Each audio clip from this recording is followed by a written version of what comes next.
The annual North Peninsula Democratic Club's candidate forum. We are now going to be meeting and having responses from two candidates from the Brisbane Elementary School District. There are 4 candidates for 2 open spots, and the 2 candidates we have with us today are Lillian Markind and Kima, Hayuk. And we're going to start with each giving us a 1-minute opening statement, and we're going to start with Kima. You're up first. Thank you. Thank you very much. I'd like to thank the North Peninsula Democratic Club for this opportunity, and thank you for considering endorsing me. So my name is Kima Hayuk, and I'm running for the Brisbane School Board because I believe that a successful educational community is created through the active participation of students, teachers, parents, administrators, and other residents working together to help to achieve mutually held goals. And no goal is more important than ensuring that our next generations have the opportunity to grow and flourish. As a board member, I will work to ensure that all students are nurtured in a safe and enriching environment, and that each student is challenged to fully live up to their potential. I've lived in Brisbane for 6 years, and I'm the parent of a Brisbane elementary student. I have an MBA focused on sustainable entrepreneurship, a Bachelor's of Arts in Sociology, and I'm a chair of the Brisbane Elementary School Site Council. I'm also a member and a past chair of the Brisbane Open Space and Ecology Committee. Thank you. All right, thank you for your opening statement. Lillian Markind, you have a minute now. Welcome. Thank you very much. My name is Lillian Markind, running for Brisbane School District board member. When I left the biotech industry years ago to become a stay-at-home parent, I put all of my free time and passion into public education. I've been in my children's classroom as a tireless volunteer, as a math and reading remedial education tutor, as president of 2 different PTOs, and most recently became a substitute teacher in the last year, where I spent 65 days in the Brisbane School District in all 3 schools, substituting for nearly every student and seeing firsthand what our students are learning, how they're learning, what deficiencies our schools have, and am very much looking forward to serving my community in a different way on the Brisbane School Board and making very important decisions for our students. Thank you. All right, thank you. We now have 3 forum questions. Each candidate will be given 1 minute to respond, and then if there is a rebuttal, each candidate will have 45 seconds to rebut. So we're going to start with, since Kima started with the opening statement, we're going to have Lillian take the first question. Both of you, of course, will respond to it. Over the years, the Brisbane School District has faced budget crises. Please share your thoughts on where the district is financially and what measures you would take to ensure a strong budget. Lillian? It is true that the Brisbane School District has had financial problems with the economic downturn several years ago. I think that it is in a good position now. There is some slight deficit spending, but it's not a large amount. We have a pretty healthy reserve in which we may have to spend down according to laws enacted recently. So we do have an amount of money that will keep us very healthy. Our teachers are very satisfied with the conditions that they have, and I look forward to serving them. All right, same question to you, Kima. Thank you. So while yes, it's true that Brisbane, like so many other school districts in California, was severely impacted by the economic downturn, we have turned a corner, and now with a new superintendent, we're in a much better position than we have been in a long time. My goal in terms of making sure that there's proper financial oversight is to ensure that all of the resources available are directed towards the educational achievement and the academic quality of our schools. I want to make sure that the teachers are properly supported and that there's proper facilities, especially training and training for science. We have some good additional help with math, but we want to make sure that there's good science programs.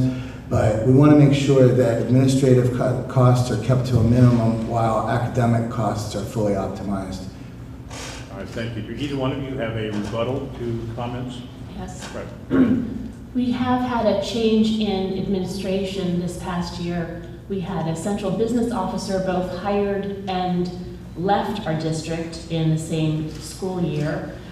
So there are lots of financial issues that our district has uncovered through not so great accounting and budgeting in the past. I would like to see the new administrative changes, our new superintendent, ensure that our budget is looked over with a fine-tooth comb, and any money that is being misappropriated or in different areas is spent on direct education of our students and maintenance of our buildings. I think one of the best examples that I could provide regarding optimizing costs towards going to the benefit of the students would be in the area of our school lunches. Previously, there was quite a bit of administrative overhead, and more money was being spent for the administration of the program than was actually going to the content of the food. With the new superintendent, we've turned that around, and we have a much better nutritional program with a much lower administrative overhead, and I'd like to bring that sort of sensibility to all of our other programs in a like-kind way. All right, thank you. Second question, we'll go first to Kima, and then Lily can respond. 71% of the Brisbane school district is comprised of students of color, specifically Hispanics. What will you do to ensure that all students receive the best possible education?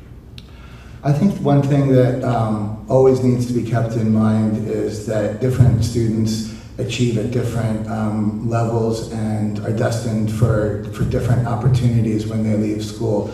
And so one of the things I want to make sure is that everybody has the opportunity to have programs that will benefit them, whether they're going to college, whether they're taking up a vocation, whether they're destined for academic, for higher achievement. I think it's really important to look at all the different students of all the different backgrounds and make sure that there's quality programs offered to them. I'd also like to see an increase in language education. So right now we have a Spanish after-school program. I'd like to see that, how we might be able to expand that to be offered to all of our children in all of our schools. All right, thank you. Lily? I think the Brisbane School District does a great job in educating its entire student body. Its use of life skills that all elementary students should be aware of, things like patience and kindness, creativity and friendship. It doesn't matter what background you're from, these are all things that elementary students should be thinking of and should be taught, and this should be encouraged. Specifically for Hispanic student population, one of the main tenets of my candidacy is to get foreign language in our schools, especially in our middle school, where it's really what I think a required curriculum for middle school students. Also, just starting this year, a FLES program with a Spanish-speaking instructor was started at Panorama Elementary School. I think that is a fantastic start, but we have a long way to go in foreign language education. All right, any rebuttals?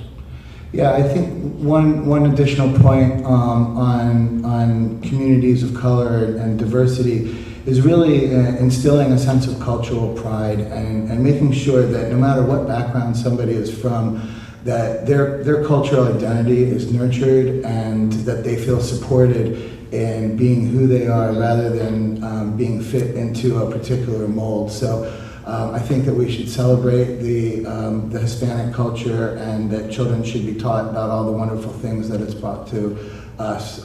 So all people of all backgrounds can learn about that.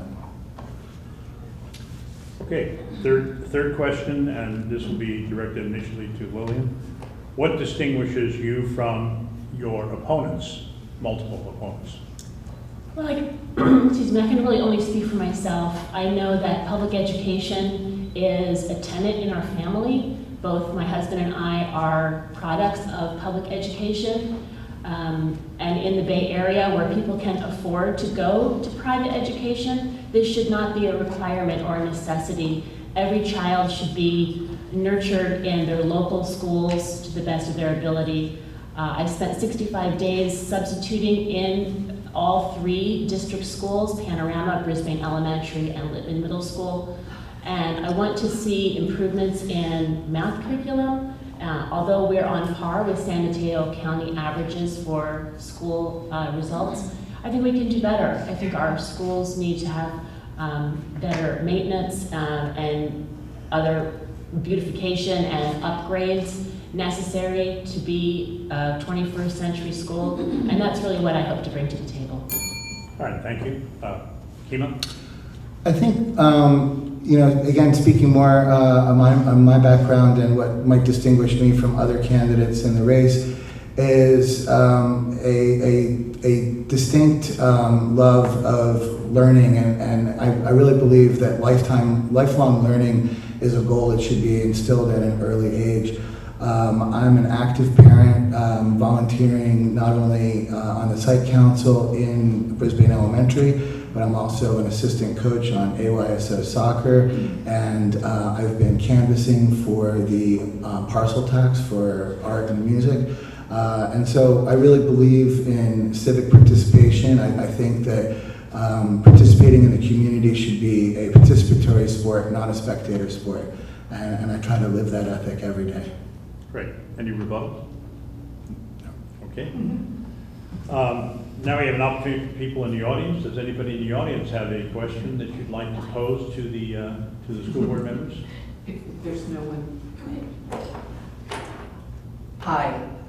Serving on school boards is often a step to your town council, and you have a big project that's been debated in the papers. I'm not from Brisbane, but what would be your position on the Bayland developments? And what's your position in general in Brisbane growing? You've got the conflict of small town versus regional in the Bay Area. And Kima, you would respond to that first. Sure, so thank you, that's a great question. It has been quite on the minds of Brisbane residents, and I think overall it should be left up to the Brisbane residents by the will of the vote rather than being left to the city council. There's been a lot of strong opinions. I think that the small town character of Brisbane is one of the unique factors, and certainly it's one of the reasons that my family and I moved there. However, the imperatives of population growth in the Bay Area requires that we have to look at how are we going to help with the growing population of the Bay Area. I'd also like to see the downtown revitalized in Brisbane. So how do you balance all of those different factors? I think that there's been some great been some great ideas put on the table, and I would support the will of the people in choosing that, making sure that there's a sustainable alternative where people can not be living in the Baylands that's really toxic. Lillian? Let me just say I have no desire to become a city council person, so let's just put that out there. That's not because of Baylands, right? I think it's unreasonable for any town to say your population is going to be tripled. So we have to couple having space in our area and having needs of our citizens met with sustainable and responsible growth in Brisbane.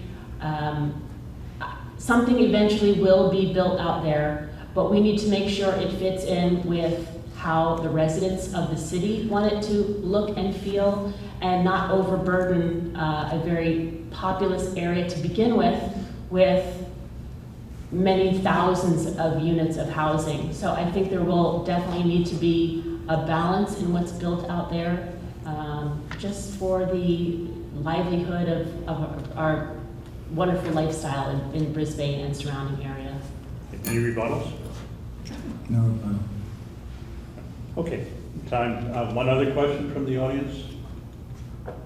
All right, I have one. There is a dramatic teacher shortage, and Brisbane is out there competing with other districts for replacement teachers. And the question is, do you have any strategies that you would employ as school board members to make Brisbane an attractive place to teachers coming into the profession? And we'll start with Kima. Sure. So that is a great question, and certainly within some of our schools we do have a lot of parents expressing an issue with large class size. So hiring more teachers is something that is definitely been on my mind. I think that, first of all, we need to offer competitive wages and ensure that the school district is attractive to the highest quality teachers. I would also look to partner with the city to see if there's any opportunities to help incoming teachers perhaps find residence in town with any kind of incentives. Certainly there's incentives in the city and county of San Francisco for teachers to be a part of the local population, and I'd look to see what kind of ideas we might be able to do in partnership with the city council. Okay, Lillian? I think once people see the beauty of the Brisbane School District, how tight-knit it is, how great the student body is and the involved parents, that must be a big draw to teachers. We just recently had a teacher come from SFUSD and join our staff. Obviously, competitive salary is an important issue. So being a person who oversees part of that as a group, as in the budget, that was definitely part of my responsibility, would be to make sure competitive salaries are at hand, to lure top talent, good teachers, and as teachers retire, those new ones will come in, and eventually new teachers will come into our district, and I think they'll see that it's a wonderful place. Okay, chance for rebuttal?